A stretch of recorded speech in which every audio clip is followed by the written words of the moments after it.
After how many years po na naka-online lang, ngayon finally nakikita na namin yung mga batang pumapasok kahit nakakapagod. At the end of the day, napaka-fulfilling sa end namin kasi nakikita na namin yung mga batang nandito sa school, pumapasok sila, happy sila, nakita nila yung teachers sila, yung mga kaklase nila, so nababawi po yung pagod.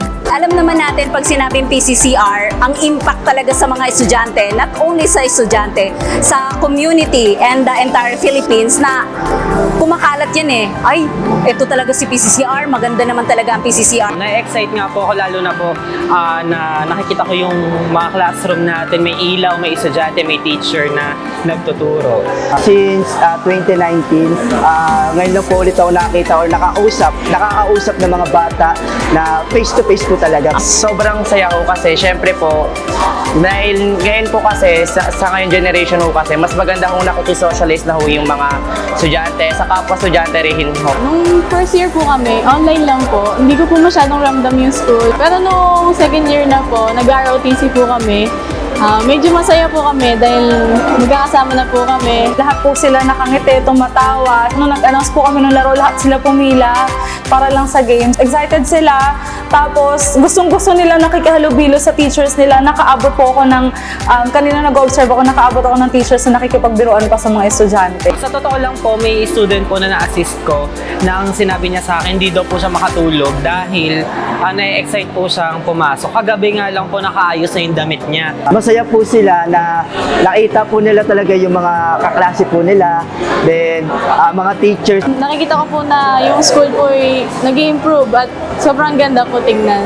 Nakikita po namin na yung facilities is talagang parang nakaka-amaze mag-aral at parang mas nababalik yung excitement ng mga estudyante dahil po sa gantong aliwalas na bagong building. Mas maganda na ho compare po nung nakaraan. Meron po kami dito ngayon canteen. Open na po kami. Meron po kami yung pang student meal. Lahat ng ano namin, lahat kalog, silog. Punta na po kayo dito. Ang amin pong food ay affordable naman po. Very modern na siya.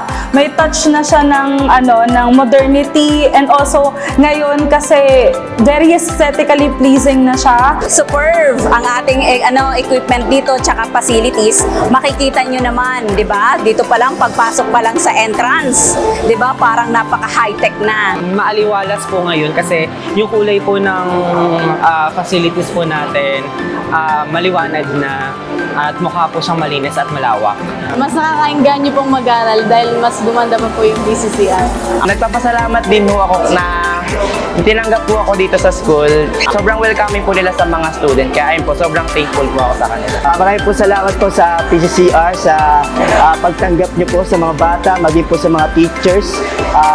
Lalo niyo po pinaganda yung ating facilities. Sa PCCR, thank you kasi finally nagkaroon na tayo ng face-to-face classes, ng in-person classes.